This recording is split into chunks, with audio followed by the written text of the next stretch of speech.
2:30 থেকে 2:45 দিকে তারা সমস্ত কেন্দ্রে তাদের এজেন্টদেরকে খবর দিয়ে নিজেরাই কেন্দ্র থেকে বের করে নিয়ে আসছে। 3টার দিকে তারা নির্বাচন বয়কট করছে। এই নির্বাচন অত্যন্ত সুশৃঙ্খলভাবে, সুন্দরভাবে এলাকার লোকজন শেরপুর 3-এর উৎসবমুখর পরিবেশে সকাল থেকে ভোট দিতে তারা আসছে। বিশেষ করে মহিলাদের ভোটার উপস্থিতি লক্ষণীয় ছিল। আমি যে কয়টা কেন্দ্র ঘুরছি, প্রত্যেকটা কেন্দ্রেই ভোটারদের যে উৎসবমুখর পরিবেশ দেখছি, সেটা অত্যন্ত কাঙ্ক্ষিত। কারণ এই শেরপুর 3 আসনটি বিএনপির আসন। এখানে আমার বাবাও 2বার এমপি ছিলেন, আমিও 2বার স্বল্প সময়ের এবং পূর্ণ মেয়াদে 1বার এমপি ছিলাম। তো আমি আমাদের নির্বাচন শেষ হয়েছে, এখনো প্রত্যেকটা কেন্দ্রের ফলাফল আমরা পাইনি।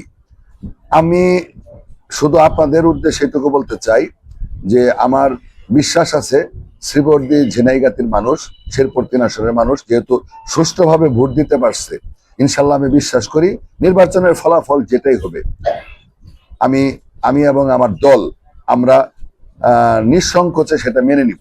তারা এবারের নির্বাচনে বেশ কয়েকদিন থেকে পরিকল্পিতভাবে গুজব ছড়াচ্ছে বিভিন্ন ধরনের। এই গুজবগুলির মধ্যে গত পরশুদিন জামাতের বিভিন্ন পেজে আমরা দেখলাম যে নানা রকম উস্কানিমূলক কথা, নানা রকম ভাবে যেন পরিবেশ নষ্ট হয় এই আসনের নির্বাচনের, সেইভাবে তাদের ছাত্র শিবিরের ছেলেরা বিভিন্ন ধরনের উস্কানিমূলক কথা তারা তাদের পেজে, ফেসবুকে তারা লিখতেছে। ইতিমধ্যে নির্বাচন শুরু হওয়ার পর থেকে জামাতের যিনি প্রার্থী মাসুদ, উনি ওনার বক্তব্যে যে ধরনের উস্কানিমূলক কথা বলছে, যে ধরনের আগ্রাসীমূলক কথা বলছে, এই কথা আমার মনে হয় যে প্রিন্ট মিডিয়া এবং ইলেকট্রনিক মিডিয়া আপনারা সকলে জানেন। এবং নির্বাচন কমিশনারকে, রিটার্নিং অফিসারকে আমি এই সমস্যা সম্পর্কে সম্পূর্ণরূপে অবগত করছি এবং আমাদের যে মনিটরিং সেল আছে সেই সেলকেও আমরা জানাইছি। তবে গত পরশুদিন থেকে আমাদের কানে আসতেছিল যে এই নির্বাচন তারা বয়কট করবে, এটা আমাদের কানে আসতেছিল। তো আমরা বিশ্বাস করি নাই।